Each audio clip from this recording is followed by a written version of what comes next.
Yeah, well, first of all, thank you for having me. As you say, we had a strong set of results for 2023. I think even more important from my perspective is we also announced strong progress on our strategy and our guidance out to 2024 and 2026, where we've raised our ambition for 26 to having a 15% return on tangible equity and 200 basis points of capital. So we feel confident about where we are and about the returns we can continue to provide to shareholders and to invest for our customers going forward. So a good set of results. And in terms of the broader economic environment, we're looking at an environment which we think is kind of low growth but resilient, and we're seeing some green shoots actually in terms of business confidence and customer confidence. So well set up for 2024 and beyond.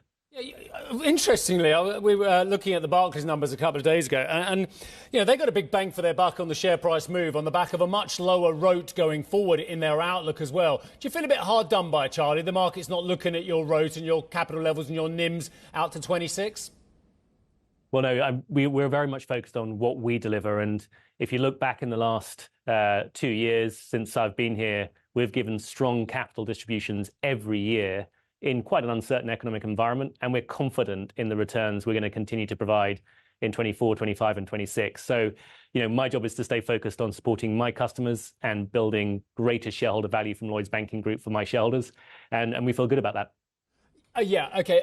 But again, if there was a reason why the shareholders aren't getting more exuberant about your shares, is it because of, again, I mentioned three I's: interest rate concerns for the UK economy, impairment concerns, even though I noticed that you set aside less money for unpaid loans than you had in the prior year, and investigations into parts of the business, notably motor financing? Yes, I think there's two areas when we talk to our investors that they have nervousness actually around UK financial services in general. As you know, Lloyds has the strongest market to book value in the UK of the UK-centred banks. The two areas are, first of all, the economy, as you say, uncertainty around the go-forward economy in the UK, clarity around what the investment plans are for building productivity and growth in the medium term. There's still questions around that. And then the second thing is around regulation and the oversight of banks and what the uncertainty that creates for the situation going forward. In that context, we really welcome actually the discussions in the last few months from the Chancellor, from the Labour Party, who have set out a view around their support for financial services, and from the Governor of the Bank of England in the last few weeks. We think it's the right debate to have to create a healthy financial services that can enable a really healthy economy going forward. Charlie, let me delve a little bit further into net interest income. Up on the year, down on the quarter. I can see that the deposits are also down 1%. To what extent do we see further slippage when we do get that first move from the Bank of England, that rate cut? Yeah, so we announced last year's results that for the full year, as you say, 311 basis points of net interest margin, but we'd guided that it would decline each quarter. And that's what we saw, very much in line with guidance. The guidance we're giving for this year, 2024, is that our net interest margin will be greater than 290 basis points. So a continued slight reduction. That's on the back of what we're predicting, which is 3 rate cuts starting at the end of Q2.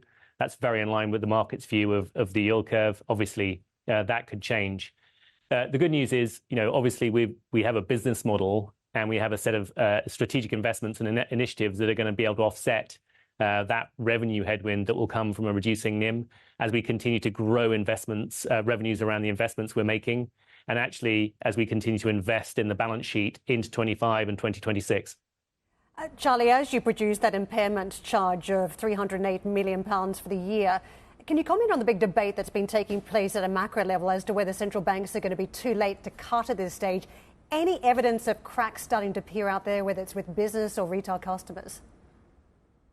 So actually, our customer base, and we're the biggest provider of lending to all retail customers in all segments, and also we're a very material business lender. Our customer base has been very, very resilient. And in fact, if anything, the early warning indicators are looking more positive at this stage than we've seen over the last year. So we guided that our impairment ratio would be less than 30 basis points, and that's exactly what we've seen.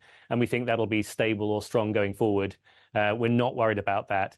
There are some customers struggling to make ends meet, but we have great ways of supporting them, and we've seen real resilience in the customer base in the UK.